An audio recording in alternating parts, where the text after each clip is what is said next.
Let's talk a little bit more about election security and the impact of President Trump's visit to Florida today. CBS4's DeFede is here now to join the conversation, share his perspective. And let's start with the news concerning today's Facebook announcement and how Washington is responding. So you sort of see what they were doing was these trolls were trying to create two different accounts. One was Unite the Right, which is pro-right wing. The other is Abolish ICE, which it goes more to the left. What they want, they're not ideologically based. They just want people fighting each other. This was a point that Senator Marco Rubio pointed out to me when I interviewed him recently. Here's that sound.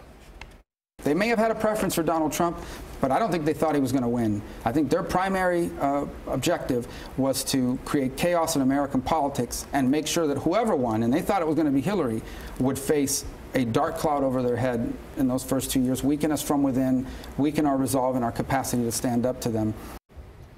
And as Senator Rubio says, he thinks they accomplished that. Yeah. Regardless of who won, they were both going to be under a cloud, President Trump or Hillary Clinton. The chaos is what the Russians wanted. The chaos is what they've got. And they actually succeeded in getting people on the ground at rallies, organizing rallies, American citizens.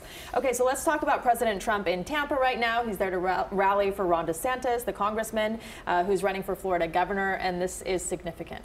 Look, you know, you go back in time, maybe 6 months, 7 months, everyone thought Adam Putnam was going to be the nominee in Florida for the Republican nomination for governor, that it was a done deal. Adam Putnam had set up his entire life to win this. He was in position, and then along came Donald Trump. And Donald Trump's endorsement of Ron DeSantis has proven critical. It is the reason why Ron DeSantis is now the front runner, and the rally tonight is to drive a stake through Adam Putnam's heart and to make clear that Ron DeSantis is Donald Trump's preferred candidate, a full embrace of it. There you see the podium where the president will be speaking shortly. But again, this is just all about, you know, Ron DeSantis has no problems with embracing the president. He thinks that works best for him. So what does this say to other Republicans around the country who may be, some of them in states that perhaps went for Hillary Clinton, and now they have to figure out how they go about campaigning, perhaps against a president who in a lot of circles is still unpopular, but obviously there are a lot of fans of President Trump, and he has shown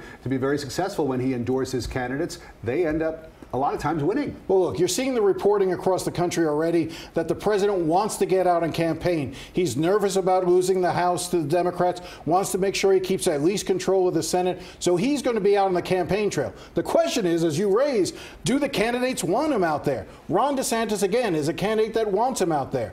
But a lot of candidates will not. Like, I will be highly skeptical, for instance, to see Donald Trump down campaigning for Carlos Curbelo in his district. That doesn't play well in Curbelo's district. But across the north end of Florida and the I-4 corridor, Trump plays well for DeSantis. All right, Jim. We'll be watching.